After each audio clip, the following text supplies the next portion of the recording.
에릭슨의 스테이지에 대해서 말씀드리겠습니다. 에릭슨은 심리적인, 사회적인 발달상에 있어서 인간의 단계를 8가지로 나누었습니다. 처음에 신뢰하든가 아니면 불신하든가 하는 단계인 것입니다. Trust vs mistrust라고 말하는 이 단계는 태어나서 1살 사이에 결정이 됩니다. 신뢰라는 것은 어린아이에게 2가지 욕구가 채워져야 됩니다. 신체적인 욕구 그리고 정서적인 욕구입니다.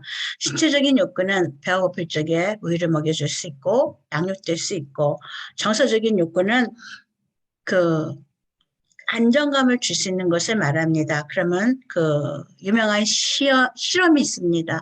원숭이, 아기 원숭이에게 2종류의 어머니를 제공했습니다. 하나는 찰쌀을 만들어줘서 우유병을 들고 있는 어머니와 헝겊으로 만들어지고 우유병이 없는 어머니를 그 아기 원숭이 앞에 놓았을 적에 아기 원숭이가 배가 고플 적에는 찰쌀을 드는 어머니한테 가서 우유를 먹고, 그 다음에는 헝겊으로 되어 있는 어머니한테 가서 하루 종일 놀면서 그 부드러움 속에서 안정감을 얻었다라는 실험이 있습니다. 어린아이가 자기의 음식이 채워질 적에 또 기저귀가 바꿔질 적에 신체적인 피로가 채워지면 이 세상은 믿을 수 있구나, 신뢰하구나 라고 자기 머릿속에 레코딩을 합니다. 그런데 배고픈데 음식도 들어오지 않고 기저귀도 바꿔지지 않으면은 이 세상은 신뢰할 수 없구나라고 1살 그 전후에 대해서 자기 무의식 속에 결정을 하는 것입니다. 그거 외에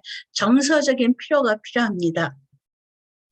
정서적이라는 것은 그 어머니가 또 아니면 그 양육하시는 분이 어린아이를 향해서 사랑의 눈으로 음식을 주고 기저귀를 바꿔주고 놀아주고, 그러면 그 어린아이는 생각하기를 나는 사랑받을 수 있는 존재구나 라고 기억합니다. 그러나 음식을 주고 기저귀를 바꿔준다 할지라도, 신체적인 욕구, 생리적인 욕구가 채워진다 할지라도 그 주는 사람이 미워하는 마음, 분노, 원망, 귀찮음 이런 걸로 어린아이의 것들을 해주면 이 아이는 기억하기를 나는 사랑받지 못하는 존재구나, 나는 사랑받을 수 없는 존재구나라고 자존감을 형성하는 것을 그 신뢰하든가 불신뢰하든가 그 사이에 결정을 한다는 얘기인 것입니다.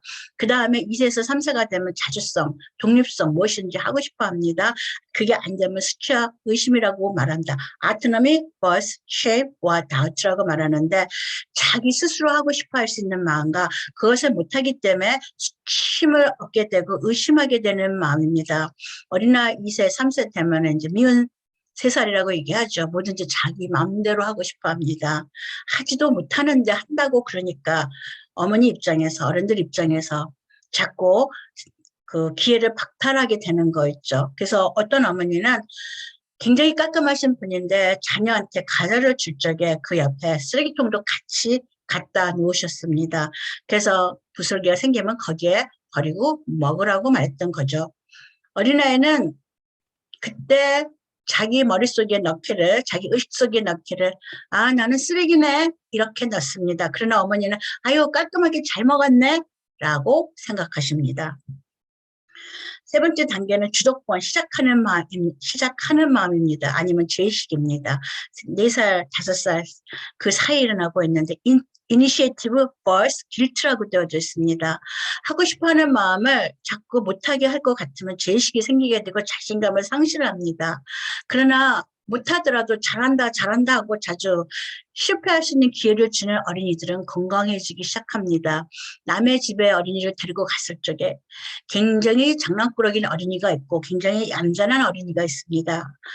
우리는 어린이 입장에서 보면 장난꾸러기 어린이보다는 얌전한 어린이가 더 좋습니다. 그러나 어린이의 그 정서적인, 사회적인 발달, 심리적인 발달상에서 보면은 여기저기 장난꾸러기를 돌아다니는 어린이가 좀 더 건강한 어린이고, 엄마 옆에 붙어서 떨어지지 않는 어린이가 좀 더 덜 건강한 어린이인 것입니다. 왜냐하면 그 어린이는 새로운 장소에 갔을 적에 어머니로부터 분리되는 것에 대한 불안, 장애감을 갖고 있기 때문인 것입니다. 초등학교에 들어가면 근면성을 갖고 있든가 열등감을 갖고 있든가 둘 중에 하나를 하게 됩니다. Industry vs inferiority라고 말하는데, 인더스트리얼이라는 거, 근면성이라는 것은 뭐든지 열심히 하는 것입니다. 아침에 일찍 일어나고 늦게 자고 공부를 열심히 하든가 뭐 노는 걸 열심히 하든가 아니 뭘 만드는 걸 열심히 하든가 게임도 마찬가지입니다. 열심히 합니다. 그런데 그 열등감이 있는 어린이는 무기력합니다. 하고 싶어 하지를 않습니다. 관심도 없고 잠자고 싶고 누워있기만 좋아하고 이렇게 나누어진다는 얘기입니다. 청소년기에 들어가면 중고등학교 학생 시절이 되면 자아 정체성 아니면 정체성 혼란을 겪게 됩니다.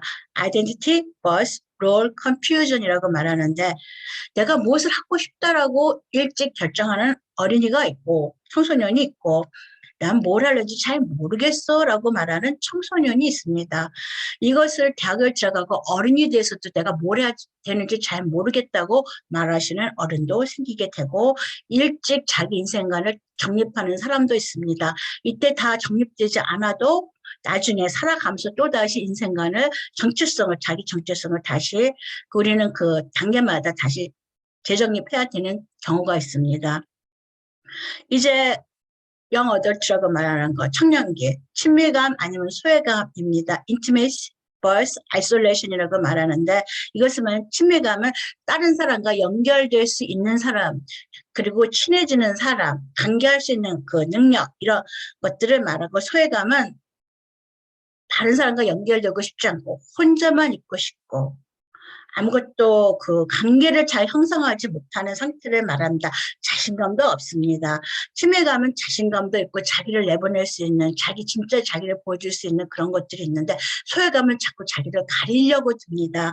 그러니까 사람들과 깊은 관계를 맺지 못하고 혼자 지내는 경우가 많습니다. 물론 자발적인 고독도 청년기에 젊은 시절에 할 수도 있지만은 그래도 몇 명의 사람들과는 친밀한 깊은 관계를 만들어낼 수 있는 그런 능력이 필요한 것입니다. 이제 중년에 들게 되면 생산성 아니면 침체기라고 말합니다. 이거는 generosity versus stagnation이라고 말하는데 generosity, 그 생산성이라는 것은 무엇이든지 하고 싶어집니다. 주고 싶어집니다. 베풀고 싶습니다.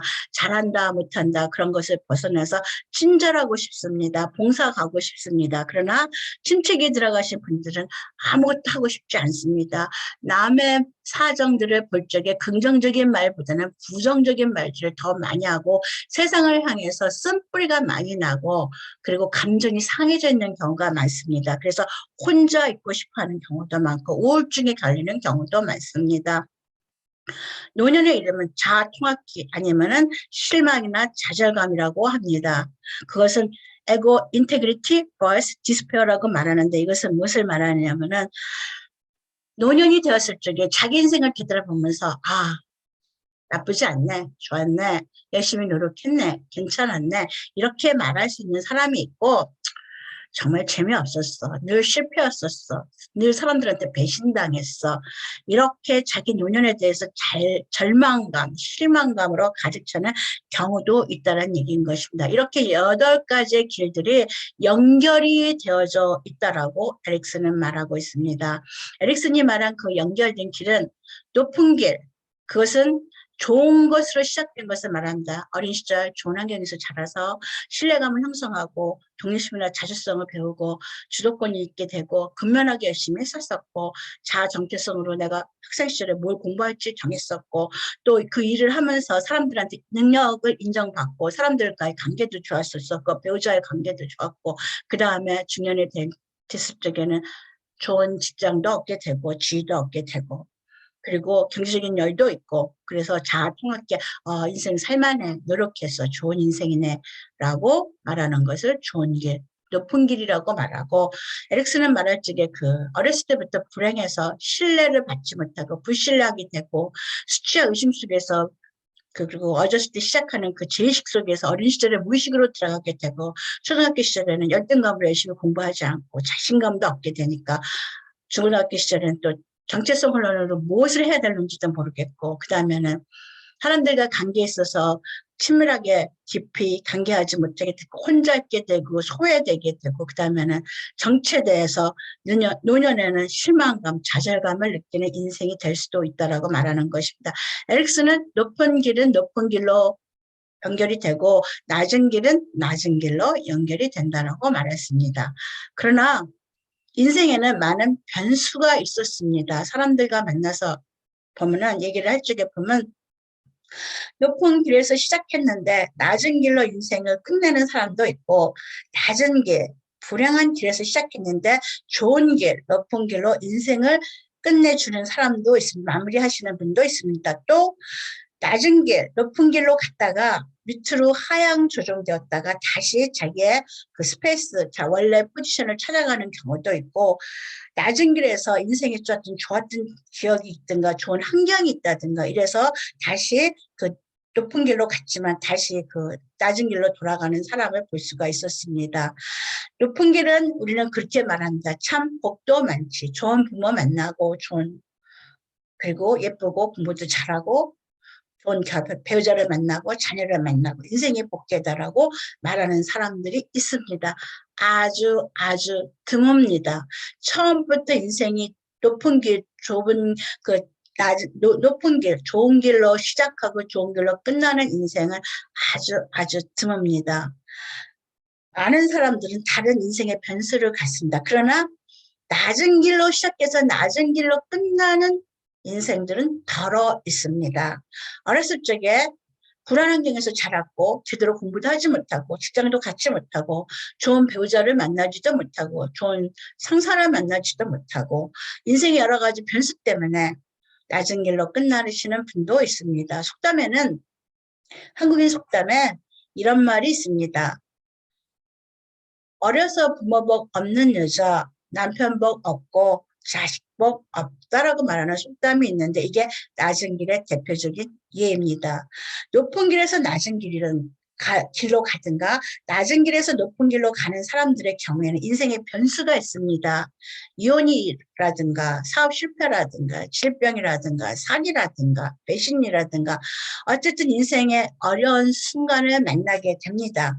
그래서 잘 살던 사람도 하향 조정돼서 거기서 허덕이다가 마무리되는 경우도 있고 또 낮은 길로 갔던 사람도 좋은 인생의 배우자를 만나든가 선배를 만나든가 기회를 만나서 상향 조정돼서 살아가는 사람도 있습니다. 그런데 높은 길로 갔다가 인생의 그 변화에 잘 적응하지 못해서 아니면 뭐 사업 실패라든가 질병이나 이혼이나 자녀의 사망이나 이런 어떤 변수에 의해서 낮은 길로 하향 조정되었지만 포기하지 않고 노력해서 다시 높은 예전의 생활 수준으로 올라가고 그것은 단순히 생활 수준만이 아니라 인생을 보는 눈도 긍정적으로 유지하려고 노력하고 끝나시는 분도 있습니다.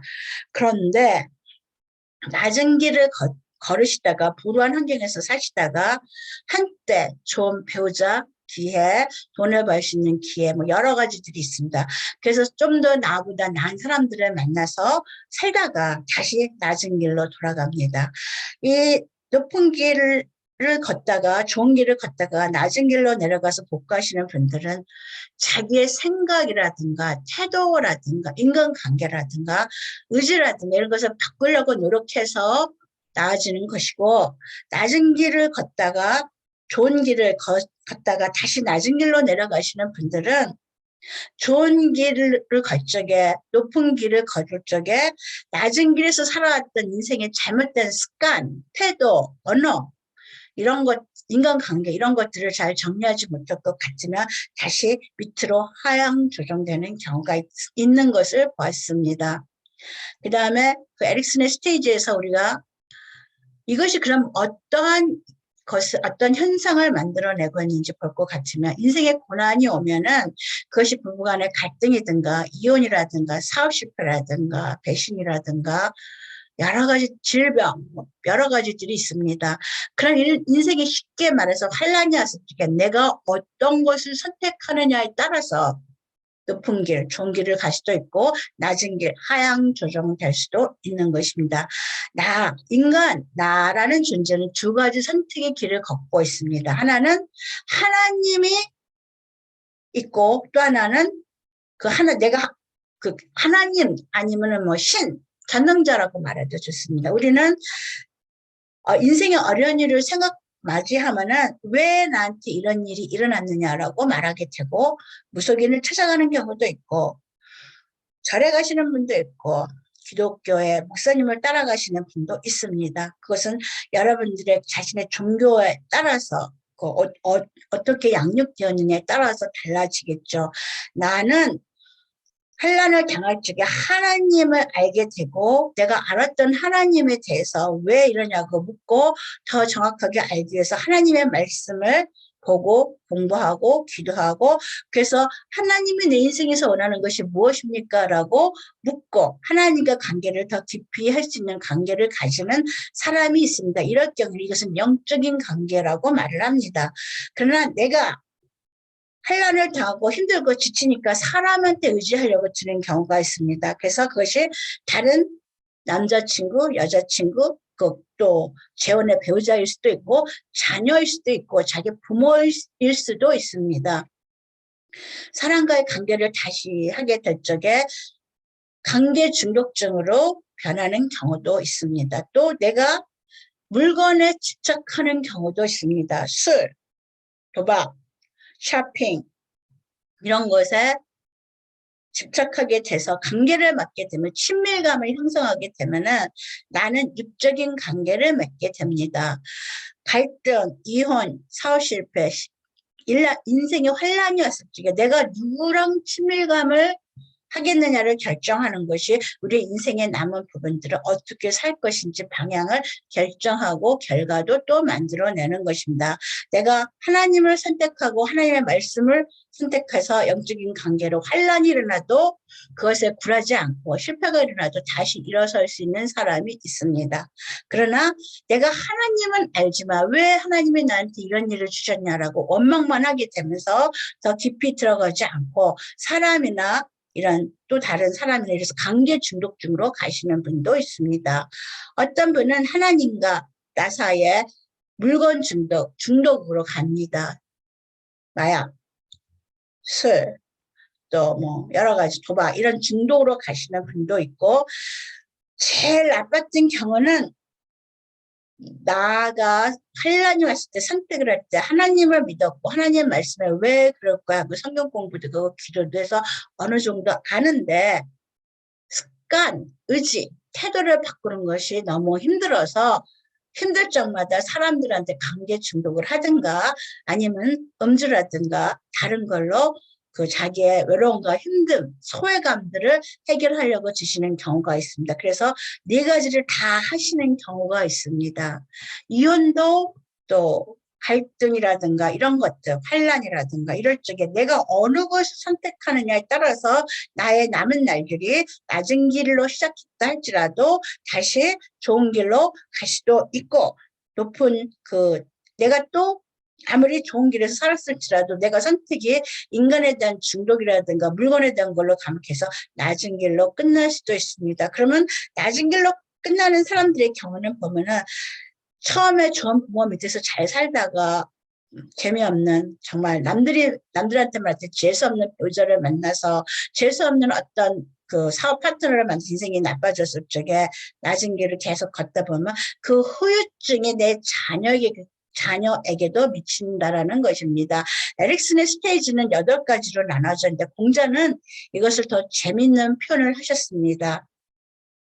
공자는 여기 청소년기를 입지라고 말했습니다. 뜻을 세운다는 얘기인 것입니다.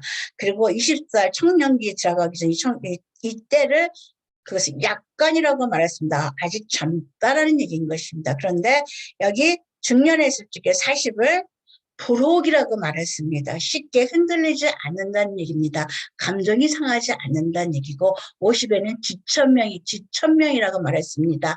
자신의 인생에 내가 어떻게 걸어가야 되는지 무엇을 하기 위해서 이 세상에 왔는지 천명 하늘이 주신 그 사명을 안다라는 것입니다. 그리고 공자는 60을 말하기로 순이라고 말했습니다. 순이는 귀가 순해서 말을 잘 듣는다는 얘기입니다. 다시 말해서 남들이 나한테 부정적인 얘기, 비평하는 얘기를 해도 분노하지 않고 미워하지 않고 그냥 그럴 수도 있겠지라고 들어준다는 얘기입니다. 물론 70이 되면 고이라는 한자 단어를 쓰기도 합니다.